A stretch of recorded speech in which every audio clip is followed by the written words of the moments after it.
una herramienta de poder blando de Estados Unidos como es la USAID, a la que se le conoce también como la democracia de Troya, así como el caballo de Troya que se mete como un regalo y desde adentro destruye.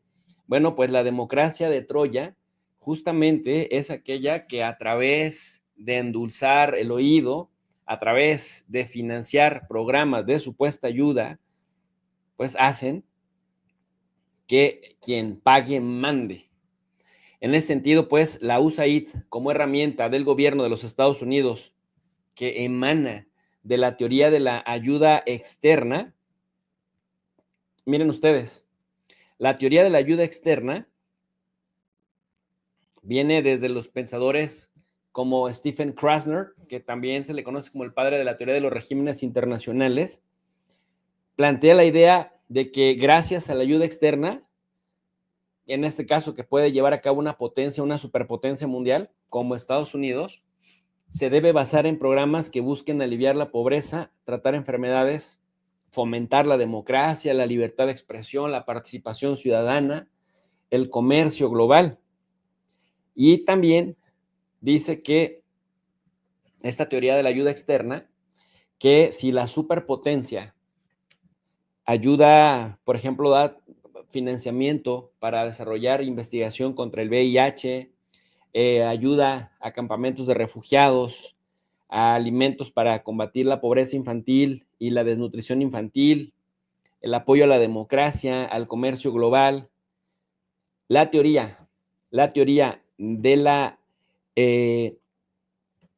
ayuda externa intenta blanquear la imagen de la superpotencia mundial, que es nuclear, que es avasalladora, que es dominante, y a partir de blanquear, dice la teoría de la ayuda externa, la imagen puede permitir influir en los demás para crear alianzas y, por ende, regímenes internacionales que pueda liderar la potencia. Dicho de otra manera, la USAID como una palanca material que emana de la idea, de la teoría, de la ayuda externa, como una herramienta que va a blanquear la imagen de la superpotencia a la que se le conoce como agresiva, intervencionista y militarista, porque entonces le da un tufo de protectora, un tufo de activista, le ayuda a crear regímenes internacionales que pueda dominar y también a influir suavemente en la política de otros países.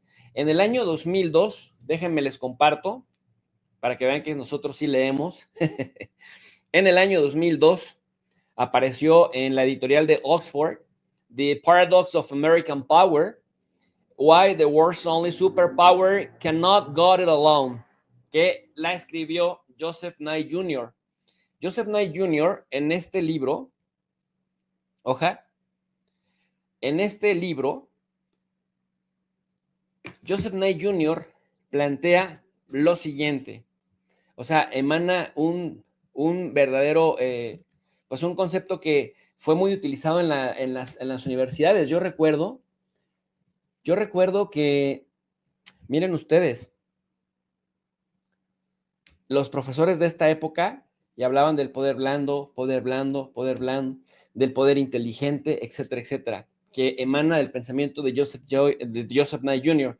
Entonces, este libro, La paradoja del poder estadounidense, propone que Estados Unidos no solo domine, porque finalmente, pues la paradoja del poder americano consiste en reconocer que Estados Unidos es una superpotencia militar, económica y también cultural que influye con Hollywood y otras cosas.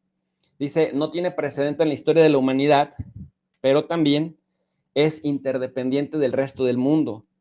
Este libro dice que Estados Unidos se ve en el dilema de qué utilizar más, si utilizar el poder duro, el poder militar, las guerras o, por el contrario, el poder blando. Dice que entonces le propone a Estados Unidos que para salir de ese dilema, Estados Unidos debe preservar y expandir sus compromisos multilaterales y recurrir al poder blando, aprovechando que es una potencia cultural. Dice, el poder blando es una herramienta de influencia efectiva y económica en el ámbito internacional. Estados Unidos debería evitar una política exterior unilateral, ya que reduciría la buena voluntad global hacia el país. Dice también que la dispersión del poder, ahora que China es una superpotencia, ahora que Rusia está de regreso en el ámbito militar y es también una potencia nuclear que tiene un montón de recursos y tiene otra vez la conciencia de superpotencia, dice que entonces se dispersará el poder y que la concertación internacional será tendencia que apunte a un futuro en el que Estados Unidos necesite de cooperación internacional para alcanzar sus intereses porque no podrá dominarlo todo. De esta manera, en este libro que les acabo de mostrar, Joseph Nye trabaja el concepto del poder en su vertiente suave o el poder blando, the soft power, y habla justamente del poder como la habilidad para influir en el comportamiento de otros y obtener los resultados que desea de esos otros. Joseph Nye indica que el poder blando tiene un enfoque principalmente etnocéntrico, asumiendo que existe una relación directa entre ser atractivo y aprovechar el que se es atractivo para influir en los demás, en este caso en las relaciones internacionales. Joseph Nye sugiere que este poder puede ser entendido mediante diversas formas para coaccionar, persuadir, es decir, coaccionar sin que el otro se percate que se está persuadiendo. Y en ese sentido, el concepto de soft power, el que no obliga al individuo o al actor B a hacer a la fuerza lo que A quiera, el poder blando sirve para lograr que otros quieran hacer los resultados que tú esperas desde un principio. Es decir, A, Estados Unidos, hace que B, el resto del mundo, haga lo que Estados Unidos quiere que haga, pero a través de métodos de persuasión, a través de convencimiento, a través de coopción o de cooptación. En lugar de coaccionarlos, en lugar de obligarlos, los convences de que está en su propio interés hacer lo que Estados Unidos diga. De tal suerte que el soft power utiliza elementos culturales, elementos comerciales, elementos comunicacionales, estructuras multilaterales para que el resto se sienta convencido de que hacer lo que dice la principal potencia del mundo es lo mejor y que está en su interés.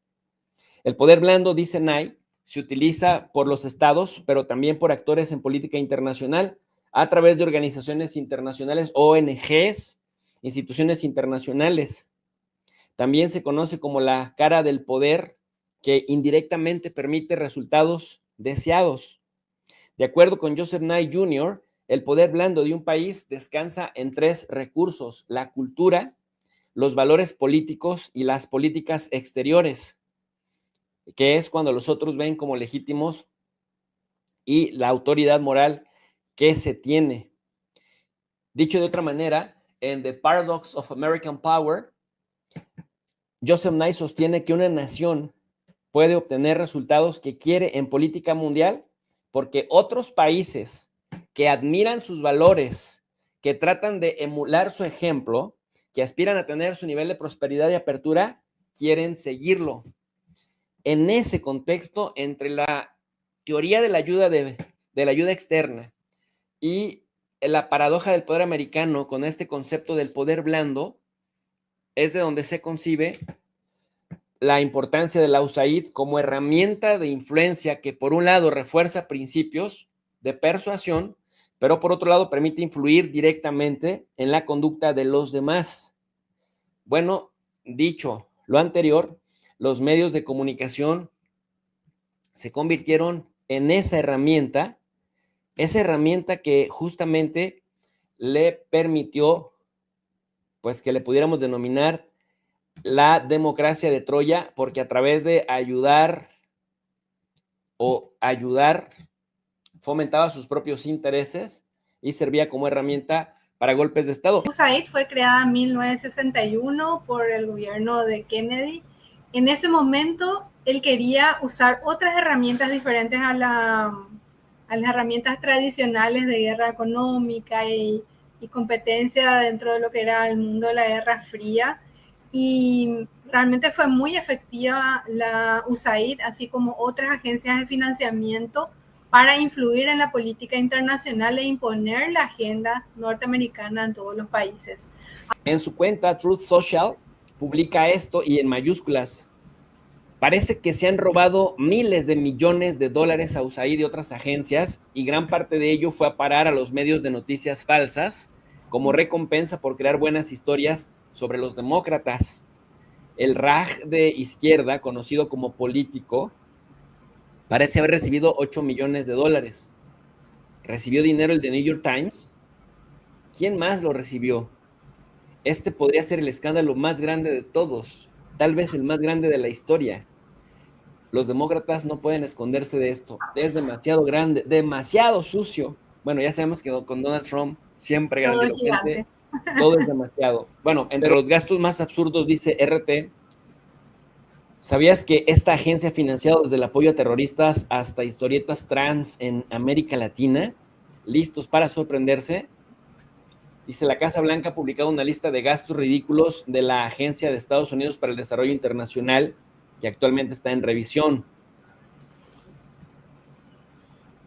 Caroline Leavitt, portavoz de la Casa Blanca, afirmó que durante décadas USAID no ha rendido cuentas a los contribuyentes mientras dirigía enormes sumas a proyectos cuestionables y mal intencionados. Dice también que ayuda a organizaciones terroristas, que se destinaron cientos de miles de dólares a una ONG vinculada a terroristas, incluso tras una investigación de un inspector general. En Siria no van a andar hablando mal, ¿eh? Además, se proporcionaron alimentos a combatientes de Al-Qaeda en Siria, a bueno, ves, 500 millones se utilizaban para financiar el cultivo de adormidera en Afganistán, beneficiando a los talibanes, ¿no? También dice que se destinaron millones a EcoHealth Alliance, que investigó un laboratorio en Wuhan relacionado con la propagación del COVID-19. Previamente, Elon Musk acusó a la agencia de financiar investigaciones de armas biológicas. Ponen ahí el tweet. Continuando con esto, dicen que entre otros ejemplos de despilfarro y abuso de la USAID, se citaron 1.500 millones de dólares para promover la igualdad en Serbia, 70,000 dólares para un musical de diversidad, equidad e inclusión en Irlanda. Dice, y eso no es todo. 2.5 millones de dólares para vehículos eléctricos en Vietnam, 47,000 dólares para una ópera transgénero en Colombia, 32,000 dólares para un cómic transgénero en Perú, y aún hay más, 2 millones de dólares para cambios de sexo y activismo LGTB en Guatemala, 6 millones de dólares para financiar el turismo en Egipto, financiación para imprimir dispositivos anticonceptivos personalizados en países en desarrollo. Y Marco Rubio, jefe interino de la USAID, o sea, del Departamento de Estado, criticó a la agencia por ser insensible y anunció su alineación con las políticas exteriores de Estados Unidos. ¿Qué significa, Mercedes, que de golpe se le van a la yugular y le dicen adiós? Bueno, yo creo que hay un elemento muy importante, que es que USAID ha sido cada vez más conocida y ha ganado un desprestigio general porque también forma parte de la agenda de la derecha, hacer una crítica a la izquierda woke o woke, o yo diría woke en castellano, ¿no es cierto? Y que realmente ha sido una intención de soft power desde mi punto de vista así como muy personal, dividir y fragmentar la lucha por la justicia social en temas que son identitarios y que no hacen a cambios estructurales que deberían ser los principales, que después motiven también otros cambios que mejoren las condiciones de vida, no solamente de las grandes mayorías, sino que también de las minorías que lo requieran, ¿verdad? Entonces, esta agenda de la USAID y de los organismos de financiamiento, porque vamos a ver, Jesús, que son muchos, ¿verdad? Si alguno de nuestros alumnos digitales no tiene esa información, no es solamente la USAID, y acá en este momento Trump solo cuestiona a la USAID. Tenía por fin, podemos decir, creo que bastante, vamos a ver el resultado del análisis, hacer esa estrategia de división, de manipulación dentro de los sectores que podemos decir progresistas o que trabajan por la justicia social con este tipo de agendas, que al final otra vez fue criticado desde la derecha. Entonces, ¿cómo Donald Trump, que les cuento también en el primer periodo de gobierno aumentó muchísimo el financiamiento de USAID, cómo en este momento Donald Trump va a estar apoyando o defendiendo una agencia de ese tipo? Entonces, más bien creo que el problema no es lo que hace USAID, sino que el problema es que para Donald Trump no es políticamente correcto seguir apoyando esta agencia, cuando que hay muchas otras que están mucho más ocultas, de las que vamos a hablar un poco también hoy, que pueden seguir haciendo ese trabajo sin ningún problema. Y ya vemos que él como que está retrocediendo, por eso es que primero dijo que iba a cerrar USAID, ahora ya dice que, bueno, Marco Rubio va a ser el jefe interino de USAID y que van a intervenir USAID y van a revisar a ver qué van a hacer. Y algunos ya dicen que lo que se refiere a ayudas humanitarias va a continuar, que también eso hace USAID y quizás habría que diferenciar un poco de los otros programas, por más que hay mucha infiltración ahí. Y entonces todavía no sabemos si realmente se va a cerrar, porque además también los demócratas dicen no. USAID es un fondo que se gestiona desde el Congreso, entonces no puede ser una decisión del Poder Ejecutivo. Muy interesante realmente este hilo de un medio alternativo que se llama El Ojo. Y vamos a dar lectura así como está. ¿Por qué la USAID sí es una organización criminal?, dice El Ojo. Hacemos un repaso de sus golpes de Estado y campañas de desinformación en países donde estuvo. Y ahí entonces empieza el hilo. Y creo que podemos empezar, bueno, vamos a leer primero, después vamos a ver este video que está muy, muy interesante. El presidente Kennedy creó en 1961 la USAID para contrarrestar la influencia soviética, enviando al extranjero ayuda humanitaria, lo cual era cierto y falso, ya que colaboraba con el fondo, con el FBI y con la CIA, que intentaron más de medio centenar de golpes de Estado en una treintena de países. Hay que decir que USAID y la CIA son como dos caras de la misma moneda y vamos a ver más adelante también por qué. Y bueno, ahora veamos el video de estos golpes de Estado que intentó hacer algunos exitosos, la USAID también con ayuda de la CIA.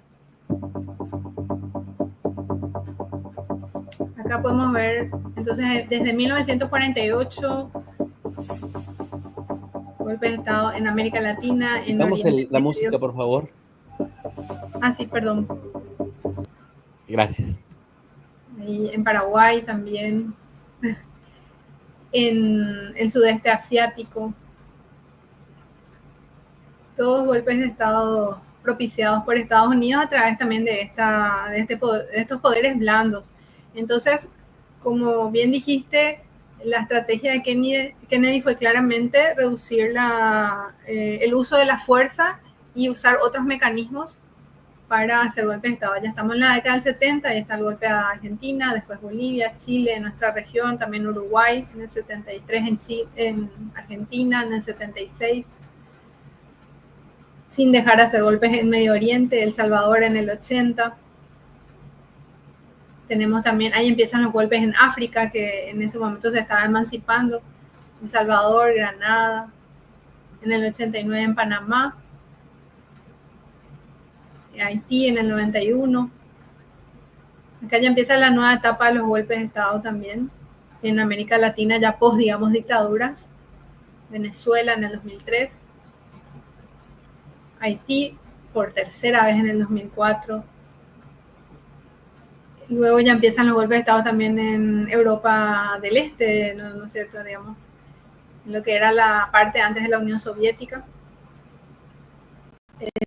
El golpe de Paraguay, de Brasil, de Honduras también ya pasamos. 61 intentos entonces de golpe de Estado y 35 países donde se intentaron golpes, todos propiciados por Estados Unidos. Y bueno, después continúa este hilo, dice la USAID fue especialmente activa en Latinoamérica, donde Estados Unidos intentó golpes de Estado en 18 países, es decir, más de la mitad de ellos financió protestas, partidos y agrupaciones políticas opositoras en naciones como Cuba, Bolivia, Venezuela y México. Y acá vemos, bueno, no hay casi país donde no haya intervenido a través de estos golpes, sean duros o blandos, Estados Unidos. Ahí vemos digamos, todos los países prácticamente coloreados. En Rusia, la USAID necesitó de solo un año para dar un golpe de Estado y mostró lo camaleónica que es. Demonizó la oposición y se puso al lado del gobierno cuando el presidente era Yeltsin, y financió la oposición y demonizó al gobierno cuando el presidente era Putin. Y acá vemos otra vez otro video. Vamos a poner la pantalla completa. Rusia tenía razón. Sin sonido. Ahí está. Entonces, este video es sobre cómo Estados Unidos contribuyó al colapso de la Unión Soviética, y con su asesoramiento hizo que toda esta región tan rica en empresas públicas, en recursos naturales, se privatice y se formen los oligarcas. Y después Rusia decidió ilegalizar las actividades de la USAID en el 2012. Ya posteriormente en el gobierno de Putin. ¿Seguimos con el hilo, te parece, Jesús? Bueno, entonces, adelante. Siguiendo con el hilo del ojo, en el 2023 la USAID pagó a 6.200 periodistas y patrocinó 279 sociedades civiles del sector mediático y a 707 medios privados, los cuales, según si se inclinaban hacia Estados Unidos, eran antigubernamentales como en Georgia o progubernamentales como en Ucrania. Hay que decir que salió otro artículo donde el 90% de los medios de Ucrania están financiados por agencias internacionales, de las cuales la principal es USAID. Bueno, entonces el meme que corresponde. Dijiste que defendías la democracia cuando hace lo que yo digo, sí, dice Estados Unidos. Este último caso es el de los más flagrantes. Casi el 90% de los medios ucranianos estaban financiados por agencias, entre ellas la USAID. Esa es la actualización de la noticia, y el 59,2% deberán cerrar sin su ayuda, lo cual demuestra hasta qué punto Washington controla la información y por ende la desinformación en Ucrania. Esto también creo que le toca muy de cerca a comunicadores como Jesús, nuestro profe de RI, porque los ataques de los defensores de la ofensiva, digamos, ucraniana, muchas veces salen a trolear a personas que son críticas a eso, y vamos a ver ahora si continúan o no haciendo sus actividades de ataque. Bueno, dice después el ojo, la USAID destinó cientos de miles de dólares para ONGs vinculadas con organizaciones terroristas, otros cientos de millones de dólares para financiar el cultivo de heroína en Afganistán, o sea, realmente amapola, que es la materia prima para la heroína, para los talibanes, y suministró provisiones a los terroristas afiliados a Al Qaeda en Siria. En general, gente toda muy buena y interesante. Además, la USAID robó decenas de millones más que deberían ir a promover la democracia en Cuba y a reconstruir Irak y Afganistán. No lo olvidemos, la propia Estados Unidos destruyó, dice el ojo. Que la propia Estados Unidos destruyó, dice el ojo. Dijiste que creías en la democracia, dice de nuevo el meme. Dije que creyeron en lo de la democracia. Responde Estados Unidos. Bueno, y entonces este es un hilo que invitamos también a que la gente pueda leer y revisar con más detalles, Jesús, y sí, también sumarse a este canal El Ojo. Sí, no, y además es información que sí está verificada. Mira. Bueno, que no pensemos que porque USAID deje de operar eventualmente, se acaba el poder blando de Estados Unidos, que es súper poderoso. Todavía no hay otro país que se iguale en esa forma de también influir en parte de lo que es su esquema de guerra, porque sabemos que la guerra puede ser convencional, puede ser económica, puede ser cultural también. Y esta especialización de Estados Unidos no ocurre con otros países que también son importantes dentro de la geopolítica mundial. De la misma forma tienen Hollywood, tienen USAID, tienen la NET, tienen la misma actuación dentro de otros organismos financiados también por el Congreso de Estados Unidos, como son estas agencias del Partido Republicano y también del Partido Demócrata, que nadie hace mención a estas agencias de financiamiento y que también tienen muchos recursos. Entonces el poder blando de ninguna forma tenemos que pensar que va a desaparecer. Sí tenemos que estar muy atentos, porque como se mimetizan, como se hacen pasar por periodistas o activistas sociales independientes, es a veces difícil distinguir que detrás hay una agenda. Y como reflexión también, Jesús, que es lo que ha pasado en Paraguay y creo que ha pasado en todos nuestros países, muchas veces ellos financian activistas que se hacen decir de izquierda o activistas de los sectores sociales que entran a dividir y a destruir las organizaciones, y también no solamente una división así interna, digamos, que dificulta oponerse a agendas de derecha, sino que además también lo hacen de forma tan explícita que generan repulsión en una ciudadanía que tiene ciertas características tradicionales. Paraguay, por ejemplo, es el país que tiene más población católica entre los países latinoamericanos. Entonces, la agenda Woki se quiso identificar con la izquierda y ha generado muchas dificultades a la izquierda para avanzar, además de muchos otros problemas estructurales. Y creo que en general esa ha sido una agenda de la USAID para dividir a los sectores sociales que pueden enfrentar a la derecha. Entonces, tengamos muy en cuenta también eso, que no nos influyan y que no hagan que finalmente la gente, por cuestiones de tradición o de religión o de cultura tradicional, terminen apoyándole a la derecha, porque nosotros no somos capaces de identificar a esos infiltrados que vienen con agendas y con financiamiento, por lo tanto es difícil también competir con ellos, a dividirnos y a impedirnos que podamos avanzar en lo que realmente debería ser la agenda de los pueblos, que es la soberanía, la justicia social, los cambios económicos estructurales que permitan que con la enorme riqueza que tenemos en América Latina y el Caribe podamos desarrollarnos y eliminar las enormes desigualdades que tenemos, Jesús.